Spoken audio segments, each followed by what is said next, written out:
Hello students, एक बार फिर आप सबों का हमारे केमिस्ट्री टीचिंग पॉइंट के यूट्यूब चैनल में आपका स्वागत है।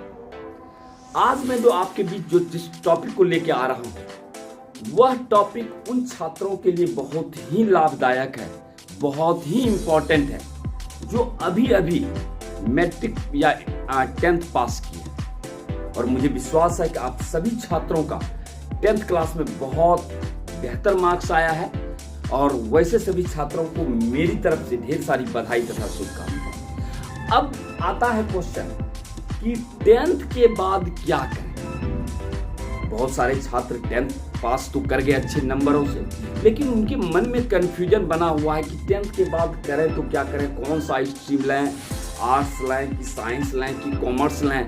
और घर के जितने डिफरेंट सदस्य हैं सबों की अलग अलग राय है। कुछ पापा बोल रहे हैं कि साइंस पर हो, दीदी बोल रही है कि कॉमर्स पर हो, भाई बोल रहा है नहीं आर्ट्स बेहतर स्कोप है।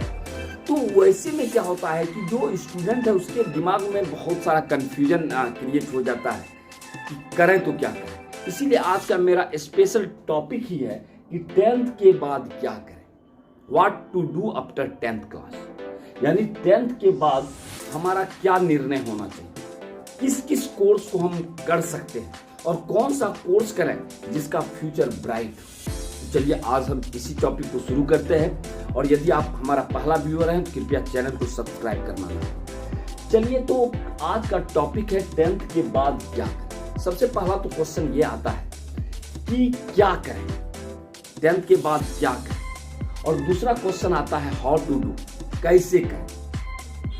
तो कहने का मतलब है बहुत ही मीन्स रिमार्केबल क्वेश्चन है। और इस तरह के क्वेश्चन में प्राय बच्चे कंफ्यूजन में हो जाते हैं कि निर्णय क्या होता है। क्या हमारे पास आफ्टर 10th क्लास 3 प्रकार के कोर्सेस हैं। 3 प्रकार के कोर्सेस में पहला कोर्स है मेरा जनरल कोर्स, जो सामान्य कोर्स होता है। जिस सामान्य कोर्स में हम प्राय जो भी है, पहला तो सामान्य कोर्स में पहला आ जाता है साइंस। या तो आप 10th के बाद साइंस को एडॉप्ट करें, और साइंस में भी हमारा 2 स्ट्रीम हो जाता है। या तो आप PCM means physics chemistry mathematics लें, या तो फिजिक्स केमिस्ट्री बायोलॉजी लें। प्राय जो स्टूडेंट साइंस लेता है उसका मेन उद्देश्य जो होता है to become an engineer and doctor. मतलब उसको लगता है कि हम इंजीनियरिंग और मेडिकल की फील्ड में अपना करियर बनाएं।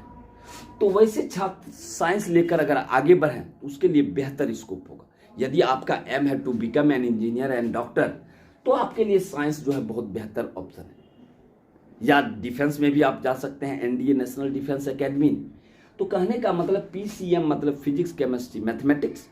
जिस स्टूडेंट का एम है हमारा IIT निकालना, IIT क्रैक करना, इंजीनियरिंग सेक्टर में अपना करियर बनाना, तो वो छात्र आपका PCM लेकर आगे बढ़ सकते हैं। क्लियर है। और जिस स्टूडेंट का एम है कि मैं डॉक्टर बनूं, डॉक्टरी के क्षेत्र में जाना चाहते हैं, नर्सिंग के क्षेत्र में जाना चाहते हैं, तो वो PCB लेकर आगे बढ़ें तो उसके लिए बेहतर अपॉर्चुनिटी हो। क्लियर है। दूसरा स्ट्रीम है कॉमर्स। कॉमर्स का भी बहुत ब्राइट स्कोप है, लेकिन कॉमर्स का स्कोप और आर्ट्स का स्कोप वो शुरू होता है आफ्टर ग्रेजुएशन। ग्रेजुएशन के बाद इसका स्कोप बहुत बेहतर होता है।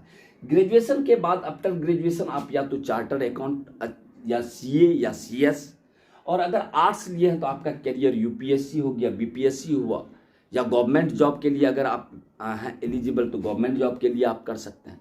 लेकिन इसके लिए आपको कम से कम इंटरमीडिएट में 2 साल और ग्रेजुएशन में 3 साल, कम से कम आपको 5 साल आपको करने के बाद ही आप इस तरह के फॉर्म को फिलअप कर सकते हैं। तो कहने का मतलब हुआ कि यदि आपका करियर जल्दी से आप बनाना चाहते हैं तो मुझे लगता है कि science is the best option. आप साइंस को एडॉप्ट कर सकते हैं और साइंस के स्टूडेंट किसी भी क्षेत्र में अपना करियर बिल्डअप कर सकते हैं। तो ये था आपका साइंस, कॉमर्स और आर्ट्स जो जनरल कोर्सेस में आते हैं। दूसरा कोर्सेस है that is the professional courses. Professional course का मतलब हुआ कि ऐसा कोर्स जो टेक्निकल हो, और ऐसे कोर्स का जो है आपका मार्केट डिमांड ज़्यादा होता है। जैसे या तो आप अपना 10th के बाद अपना करियर पॉलिटेक्निक में बना सकते हैं। पॉलिटेक्निक का मतलब हुआ 3 इयर्स डिप्लोमा कोर्स जिसको आप कहते हैं, जिसमें आप जूनियर इंजीनियर आप बनते हैं। तो ये आपका पॉलिटेक्निक है। दूसरा है ITI। ITI करके भी, जैसे आजकल रेलवे में बहुत सारा वैकेंसी ITI के आधार पर होता है, जो प्राय 2 साल का कोर्स होता है, 1 या 2 साल का कोर्स होता है ITI, चाहे वो फीटर हो, डीजल मैकेनिक्स हो, बहुत सारा का कोर्स है आपका। तो कहने का मतलब अब तो रेलवे में मीन्स एक प्राइमरी आ गया कि ITI आपके पास होना ही चाहिए थी।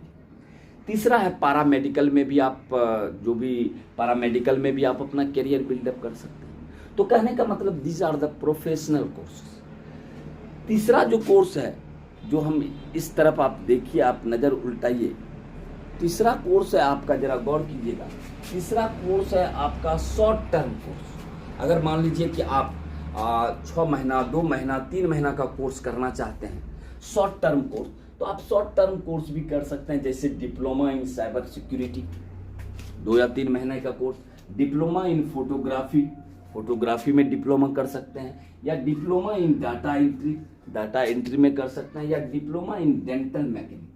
तो इस तरह से आप शॉर्ट टर्म कोर्स भी आप कर सकते हैं। तो कहने का मतलब 10th के बाद आपका क्या स्कोप होना चाहिए, और मुझे लगता है कि मिडिल क्लास फैमिली जो है उसको बहुत सोच समझ के निर्णय लेना पड़ता है। और मेरे विचार से अगर मानिए, अगर आपको 10th में अच्छे मार्क्स आए हैं और बेहतर आपका रिजल्ट है, तो मुझे लगता है कि science stream is the best option. Science stream लेना बहुत ही आपके लिए करियर वाइज भी अगर देखा जाए तो science stream is the best option for you. और मैं तो आपको यही एडवाइस दूंगा कि यदि आप अच्छे अंकों से उत्तीर्ण हुए हैं तो साइंस ऑप्शन बेस्ट ऑप्शन है। यहाँ आप क्या होता है कि साइंस ऑप्शन लेने के बाद ये आपका आफ्टर 12th आपका करियर मीन्स बिल्डअप हो जाता है, क्योंकि या तो आप इंजीनियरिंग सेक्टर में या आप मेडिकल सेक्टर में चले जाते हैं, तो आपका आफ्टर 12th क्लास आपका करियर जो है शुरुआत हो जाता है करियर। तो कहने का मतलब, जबकि कॉमर्स और आर्ट्स में आफ्टर ग्रेजुएशन आप करियर बिल्डअप कर सकते हैं। तो कहने का मतलब तो ये था, आफ्टर 10th क्लास आप क्या कर सकते हैं, इसका मैंने आपको जो भी है ब्रीफली आपको बतलाया। शायद मैं विश्वास करता हूँ कि आज का वीडियो आपको बहुत बेहतरीन लगा होगा। यदि आप हमारे वीडियो से लाभान्वित हुए हैं, कृपया मेरा चैनल सब्सक्राइब करना ना भूलें। Thank you.